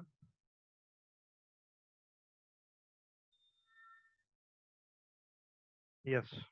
तो हम बात कर रहे थे कि जी डिटर्मिनेंट्स नॉमिनल एक्सचेंज रेट के क्या क्या होते हैं। ठीक है। तो उसके लिए फिलहाल हमने सबसे पहले ये एक फॉर्मूला देख लिया कि percentage change in nominal exchange rate is equal to percentage change in real exchange rate plus world inflation rate minus domestic inflation rate. ये हमने इसका एक फॉर्मूला लिख लिया। ठीक है। हम आगे चलते हैं। कहता है if a country has a high rate of inflation relative to United States, अब वो यूनाइटेड स्टेट्स को लेके चल रहा है, जो हमने बुक से चूंकि के एग्जांपल कोट किए, तो हम ये यूएस आ रहा है इसके अंदर। If a country has high inflation rate relative to the US, US के मुकाबले में दूसरे मुल्क के अंदर, पाकिस्तान के अंदर मिसाल के तौर पे हाई इन्फ्लेशन रेट है, a dollar will buy an increasing amount of the foreign currency over time. इसका मतलब ये होगा कि जी हर डॉलर जो है वो गुजरते वक्त के साथ साथ, जैसे जैसे वक्त गुजरता जाएगा, वो पहले से ज्यादा पाकिस्तानी रुपए जो है वो खरीदना शुरू हो जाएगा। ठीक है। और if a country has low rate of inflation, और किसी मुल्क के अंदर जो है वो इन्फ्लेशन का रेट जो है वो कम है यूएसए के मुकाबले में, dollar will by decreasing amount of foreign currency over time. इसका मतलब ये होगा कि जी आपके मुल्क के अंदर जो इन्फ्लेशन है वो भी आपके मुल्क में होने वाले नॉमिनल एक्सचेंज रेट के ऊपर उसका जो है वो इम्पैक्ट आ रहा है। अब यहाँ पे हम एक एग्जाम्पल ले रहे हैं बेसिकली। ठीक है। देखें इस एग्जाम्पल के अंदर ये चीज क्लियर हो जाती है। मिसाल के तौर पे suppose we use to buy a US dollar for rupees 25। हमने 25 रुपए का एक यूएस डॉलर जो है वो खरीद रहे थे, ठीक है। देयरफॉर नॉमिनल एक्सचेंज रेट कितना हुआ, 0.04 यूएसडी पर पीकेआर। हर रुपए के अगेंस्ट में आपके पास सिर्फ 0.04 यूएस डॉलर जो है वो आते हैं हर एक रुपए के। हमने शुरू में चैप्टर के पढ़ा था, बल्कि इस टॉपिक के शुरू के अंदर हमने पढ़ा था कि दो तरीके होते हैं नॉमिनल एक्सचेंज रेट को रिप्रेजेंट करने के। यहाँ पे हम कह रहे हैं यूएसडी पर पीकेआर, या फिर हम कह सकते हैं कि जी पीकेआर पर यूएसडी, ठीक है। पीकेआर पर यूएसडी कहेंगे तो वो हमने ऊपर लिखा हुआ है 25 पीकेआर पर USD. Let's say that real exchange rate is unchanged. हमने कहा, देखिए हम वही वाला फॉर्मूला यूज कर रहे हैं जो हमने पिछली स्लाइड के अंदर अभी किया था। Let's say that real exchange rate is unchanged. अगर रियल एक्सचेंज रेट चेंज नहीं हुआ तो हम देखेंगे कि इन्फ्लेशन रेट किस तरीके से हमारा नॉमिनल एक्सचेंज रेट चेंज करती है। And inflation rate in US dollar is also intact. और इन्फ्लेशन जो है वो यूएसए के अंदर भी चेंज नहीं हुई। तो इसमें से देखें दो चीजें हम कह रहे हैं अभी कि जो है वो चेंज नहीं हुई हैं। एक हमने कहा कि रियल एक्सचेंज रेट चेंज नहीं हुआ, दूसरा हमने कहा यूएसए के अंदर इन्फ्लेशन रेट चेंज नहीं हुआ। तो अगर पाकिस्तान के अंदर इन्फ्लेशन रेट जो है वो 10% से 15% के ऊपर चला गया है, यानी ये हमारा वाला जो नॉमिनल जो एक्सचेंज रेट था, sorry not exchange rate, it's inflation rate, ठीक है। What is the percentage change in nominal exchange rate if inflation in Pakistan goes from 10 to 15%। हमारी इन्फ्लेशन 10 से 15% के ऊपर अगर चली गई है, जबकि के यूएसए के अंदर ना तो इन्फ्लेशन रेट चेंज हुआ है, ना जो है वो हमारा ये चेंज हुआ है, रियल एक्सचेंज रेट चेंज हुआ है, तो नॉमिनल एक्सचेंज रेट के अंदर क्या चेंजेस आएंगे। तो हम इसको जो है वो देखते हैं आगे, इसकी कैलकुलेशन होगी प्रोबेबली। हम इसकी जो है वो छोटी सी कैलकुलेशन करके देखते हैं। ई क्या था, नॉमिनल एक्सचेंज रेट, ठीक है। नॉमिनल एक्सचेंज रेट क्या है, 0.04 यूएसडी पर पीकेआर। ये अनचेंज्ड है, जो कि हमारा रियल एक्सचेंज रेट था। यूएसए के अंदर इन्फ्लेशन रेट को हम कह रहे हैं अनचेंज्ड है, जबकि कि हमारे पास जो हमारा जो इन्फ्लेशन रेट है वो कितना चेंज हो गया है, बाय 50% जो है वो चेंज हो गया है। 10 - 15 divided by 10 and multiply by 100। हमने सिंपल अपने जो है वो फॉर्मूले से निकाल लिया कि हमारा अपना इन्फ्लेशन रेट हमने निकाल लिया, 10 से 15 के ऊपर चला गया प्राइस लेवल। अब ये फॉर्मूला हम अप्लाई करते हैं तो हमें ये पता चलता है कि -50%। Applying this formula, percentage change in E is equal to percentage change in this and this and this, ठीक है। अब क्या हुआ कि since real exchange rate and foreign inflation rate are unchanged, change in nominal rate is 50%। तो अब ये हमारा जो 50% हो गया, 50%, therefore new exchange rate जो है हमारा होगा, क्या होगा, 0.02 यूएसडी पर पीकेआर हमारा जो है वो होगा। ये आप जो है वो सिंपल कैलकुलेशन इसके अंदर जो है वो करके देख सकते हैं कि अगर 50% से कम हुआ है तो हमारा जो है वो एक्सचेंज रेट जो है वो किधर जाएगा। अब पहले हम 1 रुपए के अंदर कितना यूएस डॉलर ले सकते थे, 0.04। अब हम 1 रुपए के अंदर कितना डॉलर ले सकते हैं, 0.02। इसका मतलब ये होगा कि अब की दफा हमारा जो है वो डॉलर कितने का हो गया, 50 रुपए का हमारा डॉलर हो गया। पहले 25 रुपए का था, अब हमारा डॉलर जो है वो 50 रुपए का हो गया। इसका मतलब ये होगा कि हमारा जो नॉमिनल एक्सचेंज रेट है वो बहुत सारे फैक्टर्स के ऊपर डिपेंड करता है। वो रियल एक्सचेंज रेट के ऊपर भी डिपेंड करता है, वो जो है वो दूसरे मुल्क के अंदर होने वाले इन्फ्लेशन रेट के ऊपर भी डिपेंड करता है, वो हमारे मुल्क में होने वाले इन्फ्लेशन रेट के ऊपर भी डिपेंड करता है। इस पर्टिकुलर केस के अंदर हमने ऑब्जर्व किया कि चूंकि कि हमारे मुल्क में होने वाला इन्फ्लेशन रेट बाय 50% बढ़ गया था, तो हमारी जो करेंसी थी और दूसरे बाकी सारे फैक्टर्स जो है वो अनचेंज थे, तो हमारी जो नॉमिनल एक्सचेंज रेट था वो भी जो है वो 50% से इंक्रीज हो गया। और हम वो चीज जो हमारे पास पहले मिलती थी 25 रुपए की, वो मेरा ख्याल है कि अब हमें जो है वो 50 रुपए की मिल रही है, ठीक है। तो ये हो गया यहाँ तक। How many dollars do you think we can buy now with new exchange rate? The answer is 1 USD per 0.02 is equal to 50 rupees per USD और 0.2 पीकेआर पर यूएसडी। ये तो सिंपल हमारी जो है वो डिवीजन मल्टीप्लिकेशन वाली चीज है कि 0.04 का अगर एक जो है वो हमें 0.04 यूएसडी अगर हमें मिल रहा है 1 रुपए के अंदर, तो अगर जो है वो एक्सचेंज रेट हमारा 0.02 हो गया तो यूएसडी हमें अब कितने मिलेंगे, 50 रुपए के अंदर अब हमें जो है वो 1 यूएस डॉलर मिलेगा। This analysis shows how monetary policy affects the nominal exchange rate. Monetary policy करती क्या थी बेसिकली। अब देखिएगा जरा सा, मैं स्पॉटलाइट ऑन कर लेता हूँ यहाँ पे। मॉनेटरी पॉलिसी हमने डिटेल के अंदर अभी तक डिस्कस नहीं की है, लेकिन हमने ब्रीफली जो मॉनेटरी पॉलिसी डिस्कस की थी वो कुछ इस तरीके से थी कि मॉनेटरी पॉलिसी के अंदर हम इन्फ्लेशन और डिफ्लेशन को कंट्रोल करने के लिए हुकूमत मनी सप्लाई को कंट्रोल करती है डिफरेंट टेक्निक्स के थ्रू मॉनेटरी पॉलिसी के अंदर। ठीक है, अगर मनी सप्लाई हमारी मार्केट के अंदर जो है वो बढ़ जाएगी तो जाहिर है कि इन्फ्लेशन बढ़ जाएगी, और अगर इन्फ्लेशन बढ़ जाएगी तो हमारे पैसे की वैल्यू जो है वो कम होना शुरू हो जाएगी, यानी नॉमिनल एक्सचेंज रेट जो है वो कम होना शुरू हो जाएगा। अब देखिए सारे डॉट्स जो है वो आपस के अंदर कनेक्ट होना शुरू हो गए हैं।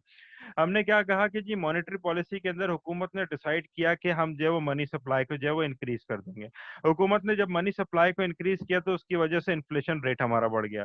जब हमारा इन्फ्लेशन रेट बढ़ा तो हमारा जो है वो नॉमिनल एक्सचेंज रेट जो है वो 0.04 से 0.2 के ऊपर आ 0.02 के ऊपर आ गया। और जब हमारा nominal exchange rate 0.02 US dollar पर पीकेआर आ गया तो इसका मतलब ये हुआ कि हमारा वैल्यू पैसा जो है वो डी वैल्यू हो गया इन टर्म्स ऑफ जब हम डॉलर खरीदने जाते हैं उस वक्त भी। पहले हम 25 रुपए का एक डॉलर खरीदते थे, अब हम जो है वो 50 रुपए का एक डॉलर खरीद रहे हैं। उसकी वजह यह है कि मॉनेटरी पॉलिसी की वजह से हमारे मुल्क में इन्फ्लेशन रेट जो है वो बढ़ गया था। ठीक है, तो ये जो है वो चैप्टर नंबर 3 हमने यहाँ पे कंप्लीट किया। अब यहाँ पे आके मैं आपको एक चीज क्लियर कर दूं कि मे बी कि ये लेक्चर जो है वो 1 घंटे या सवा घंटे की मेरा ख्याल है कि ये हुआ होगा लेक्चर, समथिंग लाइक दैट। ठीक है, लेकिन जब आप इस लेक्चर को पढ़ने के लिए बैठेंगे तो प्लीज ये मत समझिएगा कि आपने 1 घंटे के अंदर इस लेक्चर को समझा और ये पूरा का पूरा आपको जो है वो समझ में आ जाएगा 1 घंटे के अंदर, और उसके बाद आप जो है वो अगर समझ में आया तो मे बी कि जो है वो बड़े खुश हो गए यस कहते हैं, जिसके कि डेफिनेटली जो है वो बहुत कम चांसेस हैं कि जी 1 घंटे का लेक्चर सुना बगैर कुछ किया और आपको सब कुछ समझ में आ गया। इसके बहुत कम चांसेस हैं। आपने अगर 1 घंटे का लेक्चर सुना उसके बाद आपने कंप्लेन की कि जी मुझे कुछ भी समझ में नहीं आया, सब कुछ सर पे से गुजर गया है, या फिर समझ में आया था और जो है वो मैं भूल गया हूँ, या फिर चीजें आपस के अंदर मिक्स हो रही हैं, अगर आप ऐसी कोई कंप्लेन करने का सोच रहे हैं तो प्लीज ये कंप्लेन मत कीजिएगा। उसकी वजह ये है कि ये 1 घंटे के लेक्चर चूंकि के हमने आपको जो है वो रिकॉर्डेड फॉर्म के अंदर भी प्रोवाइड किया है, यूट्यूब के ऊपर पड़ा हुआ है, तो आपके पास ऑप्शंस हैं बहुत सारे। आपने एक स्लाइड सुनी, उस स्लाइड को सुनने के बाद आपने कहा कि जी मैंने ये स्लाइड को बहुत अच्छे तरीके से समझना है, तो एक सेकंड रुक जाओ, इससे पहले कि मैं नेक्स्ट स्लाइड के ऊपर मूव करूं। आपने बुक खोली और आपने उस चीज को पढ़ा, उसके बाद आपने उस स्लाइड को दोबारा सुना, आपको चीज क्लियर हो गई। बाज औकात ऐसा होगा कि जब मैं कहता हूँ कि रिकॉल करें चैप्टर 2 से, चैप्टर 3 से, या फिर माइक्रो इकोनॉमिक्स से, तो बहुत मुमकिन है कि किसी एक स्लाइड को समझने के लिए आपको पीछे जाके माइक्रो इकोनॉमिक्स का पूरा चैप्टर समझना पड़े, या फिर मैक्रो इकोनॉमिक्स के जो है वो पिछले चैप्टर्स के अंदर जाके पूरा पूरा चैप्टर आपको दोबारा से पढ़ना पड़े, देखना पड़े, या फिर समझना पड़े। तो ये 1 घंटे का लेक्चर, मेरा आइडिया ये है कि अगर आप समझना चाहते हैं तो कम से कम आपको जो है वो इस 1 घंटे के लेक्चर के ऊपर जो है वो 7 8 घंटे 9 घंटे देने पड़ेंगे, तब कहीं जाके 1 घंटे का या सवा घंटे का ये जो लेक्चर है ये आपको जो है वो क्लियर होगा। इसलिए कि कई जगह पे जो है हम पिछले लेक्चर्स के रेफरेंसेस की भी बात कर रहे हैं, कई जगह पे आपको जो है वो रुक के मे बी के जो है वो न्यूमेरिकल सॉल्व करने होंगे, कुछ चीजें जो है वो रिकॉल करनी होंगी। ठीक है, चैप्टर की समरी अगर मैं डिस्कस करूं तो हमने बेसिकली इस चैप्टर के अंदर 3 चीजें डिस्कस की हैं। सबसे पहला हमारा था international flow of capital and goods. जो दूसरा टॉपिक इस चैप्टर के अंदर हमने डिस्कस किया था, जो तीसरा टॉपिक हमने डिस्कस किया वो तो ये हमारा एक्सचेंज रेट है। जो दूसरा था वो हमने कहा था स्मॉल ओपन इकोनॉमी की हमने जो है वो बात की थी दूसरे टॉपिक के अंदर। जो समरी है उसके अंदर हमने कहा, मैं आपको एक दफा रिकॉल अगर दोबारा करवाऊं तो उसके अंदर हमने कहा था कि एक मुल्क के अंदर जो उसका आउटपुट होता है उससे ज्यादा अगर उसकी कंजम्पशन होती है तो उसकी नेट एक्सपोर्ट्स माइनस के अंदर जाती है। हमने कहा था Y is equal to sorry net exports is equal to Y minus domestic spending. तो हम डोमेस्टिकली जितना स्पेंड कर रहे होते हैं वो अगर ज्यादा है डोमेस्टिक प्रोडक्शन से तो हमारी नेट एक्सपोर्ट्स माइनस के अंदर जाती हैं। And it makes a perfect sense कि अगर मैंने जो है वो 5 रुपए की गुड्स एंड सर्विसेज प्रोड्यूस की हैं लेकिन मैं स्पेंड करना चाहता हूँ 8 रुपए की, तो बाकी के 3 रुपए की चीजें मुझे कहीं और से लानी पड़ेंगी, और अगर कहीं और से लानी पड़ेंगी, मुल्क के बाहर से लानी पड़ेंगी, तो नेट एक्सपोर्ट्स आपकी नेगेटिव के अंदर ही जाएगी, पॉजिटिव के अंदर जाने का कोई चांस नहीं है। जो दूसरी चीज हमने डिस्कस की थी वो हमने कही थी कि जी नेट एक्सपोर्ट्स आपकी जो है वो सेविंग एंड इन्वेस्टमेंट के ऊपर भी डिपेंड करती है। और सेविंग डिपेंड करती है आपकी फिस्कल पॉलिसी के ऊपर डिपेंड करती है, जिसके अंदर गवर्नमेंट अपनी परचेजेस की बात करती है और अपने एक्सपेंडिचर और अपनी जो रेवेन्यूज की बात करती है। वाई माइनस सी माइनस जी हमारी जो है वो सेविंग होती थी। 10 रुपए की मैंने गुड्स एंड सर्विसेज प्रोड्यूस की वाई, जिसमें से 6 रुपए की गुड्स एंड सर्विसेज मैंने कंज्यूम कर ली, जिसको मैंने कहा सी। तो 10 - 6 इज इक्वल टू 4। -3 3 रुपए की गवर्नमेंट परचेजेस थी। अब मेरे पास बचा है 1 रुपया, जिसको मैंने सेविंग का नाम दिया। वाई माइनस सी माइनस जी हमारी जो है वो सेविंग होती थी। 1 रुपया मैंने बचाया है, लेकिन अपने मुल्क के अंदर इन्वेस्ट करना चाहता हूं मैं 5 रुपए। अगर मैं अपने मुल्क में 5 रुपए इन्वेस्ट करना चाहता हूँ, जबकि कि मेरी जेब के अंदर सिर्फ 1 रुपया मौजूद है, तो बाकी 4 रुपए या बाकी 4 रुपए का सामान कहाँ से आएगा? वो फिर मुल्क के बाहर से आएगा। नेट कैपिटल इनफ्लो शुरू होगा या फिर नेट कैपिटल आउटफ्लो नेगेटिव होगा। ठीक है, तो हमारे मुल्क के अंदर जो है वो पैसा आना शुरू होगा आपकी दफा in form of foreign direct investment या लोन, या फिर हम अपने मुल्क के असासे बेचेंगे, जो कुछ भी होगा। इसका मतलब ये होगा कि जी नेट एक्सपोर्ट हमारा जो है वो output minus domestic spending net exports के बराबर था। नेट एक्सपोर्ट्स ही हमारा सेविंग माइनस इन्वेस्टमेंट के बराबर था। सेविंग माइनस इन्वेस्टमेंट या नेट एक्सपोर्ट्स ही हमारा नेट कैपिटल आउटफ्लो के बराबर था। सेविंग माइनस इन्वेस्टमेंट और हमारे जो है वो नेट एक्सपोर्ट्स का जो शेड्यूल होता है उसके ऊपर डिपेंड करता था हमारा real exchange rate. Real exchange rate जब ऊपर जाता है तो उसके ऊपर डिपेंड करती है हमारी एक्सपोर्ट्स और हमारी imports definitely. Real exchange rate जब हमारा नीचे आता है तो अगेन इसके ऊपर ये सारी की सारी चीजें डिपेंड करती हैं। ये हमारे मुल्क के अंदर होने वाली फिस्कल पॉलिसी से भी रिलेटेड है, दूसरे मुल्कों के अंदर होने वाली फिस्कल पॉलिसी से रिलेटेड भी है। गवर्नमेंट जब इन्वेस्टमेंट को एनकरेज करने की कोशिश करती है, डिस्करेज करने की कोशिश करती है, इसका ताल्लुक रियल एक्सचेंज रेट का उसके साथ भी है। तो ये बहुत सारी चीजें आपस में एक दूसरे के साथ रिलेटेड है जो अभी तक हमने डिस्कस की है। प्लस नॉमिनल एक्सचेंज रेट की भी हमने बात की और आखिर के अंदर हमने आगे ये भी देखा कि नॉमिनल एक्सचेंज रेट इवन हमारा जो है वो इन्फ्लेशन रेट के साथ भी एसोसिएटेड है। हमने सिर्फ एक एग्जांपल डिस्कस किया है यहाँ पे, जिसके अंदर हमने कहा था हमारे मुल्क में होने वाला इन्फ्लेशन रेट बाय 50% अगर इंक्रीज हो गया तो हमारा नॉमिनल एक्सचेंज रेट भी इंक्रीज हो जाएगा। और हमारे मुल्क में जो डॉलर हम 25 रुपए का पहले खरीद रहे थे वो 50 रुपए का हो जाएगा। तो जाहिर है कि इसका ताल्लुक जो है इसी फॉर्मूले के मुताबिक अगर आप देखेंगे तो रियल एक्सचेंज रेट के साथ भी होगा। और इसका ताल्लुक अगर हम इस फॉर्मूले के हिसाब से देखेंगे तो दूसरे मुल्कों में होने वाले इन्फ्लेशन रेट के साथ भी ताल्लुक होगा। और ये तीनों चीजें अगर at the same time change होती हैं और आपको न्यूमेरिकल दिया जाता है तो भी आप डेफिनेटली कैलकुलेट कर सकते हैं कि हमारा नॉमिनल एक्सचेंज रेट किस जगह पे जाएगा। तो ये हमारा चैप्टर नंबर 6 खत्म हुआ। इस चैप्टर को हम यहाँ पे क्लोज करते हैं। इंशाल्लाह नए टॉपिक के साथ फिर हम आगे जाके मजीद डिस्कशन करेंगे। फिलहाल के लिए thank you very much and Allah Hafiz.